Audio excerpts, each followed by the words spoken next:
social studies teacher for the internet. Yeah. All right, everybody, let's kick off the first video with a topic that I think is really helpful and important to understanding the state of politics today in America, with the idea of moral politics. This is like a really big thing that people talked about a lot in the early 2000s, and sort of I haven't heard people talking about it very much. So there's this political philosopher, sort of linguist professor named George Lakoff, who headed the research on this. And what he discovered in his research is that when Americans think of politics, when they think of their president and their country, they have this model in their mind of the country being metaphorically sort of like a family. The president is like the parent or the father. When they did this research, they realized, whoa, wow. When you look at it this way, there's a lot of things you can gain from this model to understand why people believe what they do about politics and what government is supposed to be and what it's supposed to do. You know, there's two sort of parental models that match the political parties. The conservative model is that of the strict father-parent, or I tend to refer to it as the authoritarian parent model. And liberals are the nurturing parent model. I'll start with the liberals really quick because I want to spend more time on the conservative model because that helps to explain Trump and what the heck is going on with Trump. So the nurturing parent model is really simple. It's the idea that society needs to work more like a community, that parents should be equal, and that your goal as parents is basically to provide a foundation of giving the needs to kids so that they can achieve. And it's not a very punitive system. The idea is that if your basic needs are met, if you're given a good education, if everyone's given a good education, they have an equal opportunity to succeed, and that we all can help each other to make the best society that we can. The conservative model, the authoritarian parent model, is much more hierarchical. It's sort of the idea that the man is at the top of the chain, then the wife, and then the children, and then, the dogs below that. But then there's also some more bigoted ideas that are popular with some people. The idea of like that white people are better than brown people, or straight people are better than gay people, and things like that, which is not absolutely necessary for this model to work. For other conservatives that may not be so racist or sexist or homophobic. In any event, this model really strongly favors the idea that like the world is a dangerous, competitive place, and the only way to succeed is to compete. And so one of the reasons why parents have to be so hard on their kids to make sure that they're doing the right thing is because the world's a dangerous place, and there's no room not to compete. Because if you don't compete, then you're a loser, and the world is divided by winners and losers. That's fundamentally it. Now, when we had prior conservative presidents that really started to pick up on this model, the first one that really comes to mind is Ronald Reagan. Ronald Reagan. He was just a dashing former actor, governor of California, and he really gave you this feeling that he was a dad-like guy. He knew what to do. And Nancy Reagan, right there by his side, this cute old couple, they were just the embodiment, a physical embodiment of this idea. A lot of liberals thought that Reagan sounded patronizing, but to conservatives, they felt pretty comfortable with Reagan because he embodied this idea of like being at the top of the hierarchy, being confident, and having a path forward for everyone. And his policies sort of match this liberal idea or a conservative idea of what a authoritative father would be like. They didn't like unions because they didn't think that they really helped people individually because the world is competitive. So how can unions be helpful if everyone has to compete against each other? It doesn't make sense. And they didn't like things like welfare and things like that, things that help support people who weren't making it on their own. Now, of course, there's arguments against that about like, well, the system is a little rigged towards people that don't already have money or access, and racism was maybe worse back in the 80s than it is now, even though, man, it seems like it might be kind of bad now in some ways. But anyways, people were attracted to that. And then we had George Bush Sr., who I'm not going to talk about very much because he wasn't a very popular president and he only had one term. And then we had George W. Bush. He really tied into the religious aspect of this, because the father idea, that also connects to the idea of a father being sort of like God as a father. And he tapped really well into that sort of authoritative, like, religious view. And for evangelical Christians, who, he would not have been elected without them.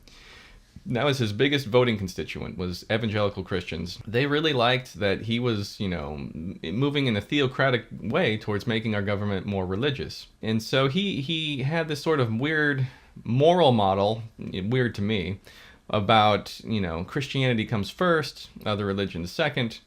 And, what got me about that was that, the United States had a policy of, like, torturing people that were prisoners, and it was kind of rough, but he really emphasized the idea of that the authoritative father will make you safe, and that's how he got his second term reelected, of basically saying, you're not going to be safe if John Kerry's elected. I know how to keep you safe. I'm strong. He's weak. He's a flip-flopper. Go with me. This sort of all sort of metaphorically makes sense in this idea of the authoritative father as being the head of the country, the family of the country. But now we're looking at Trump, and he is the conservative nominee. He's a different kind of candidate because he does not morally fit with the idea of being like a good Christian. He's been divorced multiple times. He's bragged about all sorts of sexual stuff. He's been accused of sexual assault by many people over decades, and he's been on tape talking about how he likes to grab women by their genitals without their permission, kissing them without their permission, and that's not the most sort of Christian thing. But a lot of Christian people still support him. And then when you say that, it's like, oh, that doesn't make sense. But it makes sense because he is very authoritarian. He is very strong in his attitude.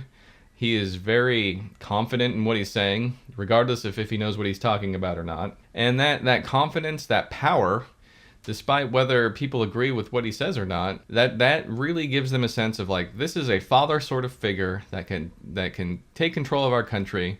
I've been feeling out of control. I've been feeling anxious and nervous. Things aren't going the way I want. But maybe this strong parental figure can do things that we need done. And that's really, I think, explains the Trump phenomenon more than anything else. He inspires a sense of safety, and he still has those other authoritative father ideas about competition. That's very ingrained in him. There's a great documentary on PBS Frontline called The Choice 2016 that talks about, his father ingrained that in them, that there's winners and losers, and you have to be a winner, and the only way you can be a winner is to work hard. That's part of Trump's life. That's, that goes back to his grandfather even. So that's something that people connect to pretty easily. He also very, very strongly marketed this idea. He was on The Apprentice for a long time. It was like 14 years or something between The Apprentice and Celebrity Apprentice. And he sat in that chair. He was the embodiment of power, of a hierarchy, him being above others and making decisions about them. That ingrained in people's psyche that had this authoritarian father figure model of the country, because Trump looks like a president to those people, and appearance matters. We're very much in an era of appearance, maybe over substance, because this election has been pretty light on policy. I recently went back and watched videos of prior debates between Obama and Mitt Romney, and it was like a different world. They spent a lot of time talking about a lot of different issues, and we're not seeing that in these debates, which is troubling for me as somebody who has a background in social science. So where does this leave us?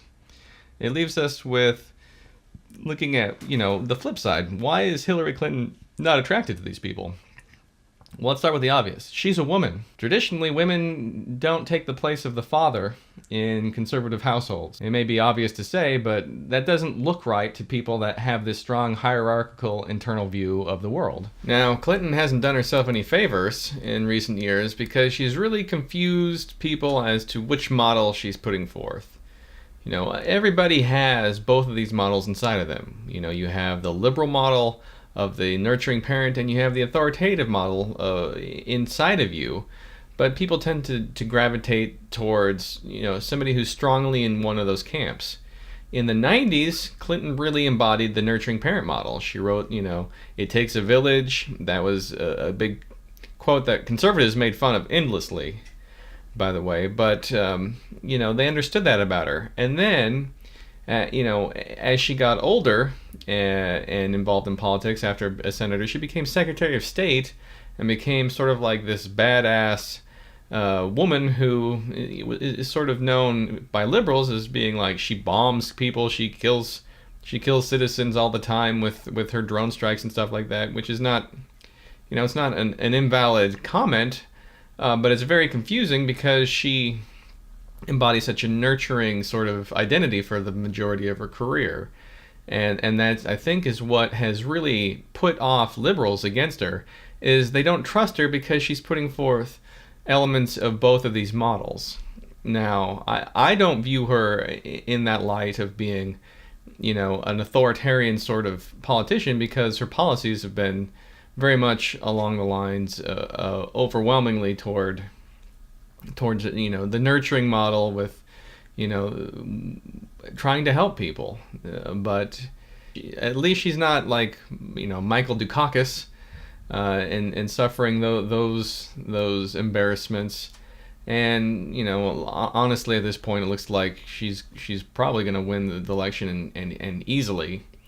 So it'll be interesting. It'll be very interesting to see what happens after she becomes president. Will she be more of a nurturing parent? Will she adopt more authoritarian policy standpoints? The liberal in me hopes so, and I hope that she doesn't become more of a war hawk. A lot of people think that she will, and we can only hope. So I hope you enjoyed this. I hope you found it illuminating, and if you liked what you saw, please subscribe. Please contribute to the Patreon, and feel free to comment below. I will be watching. Thank you, and catch you next time.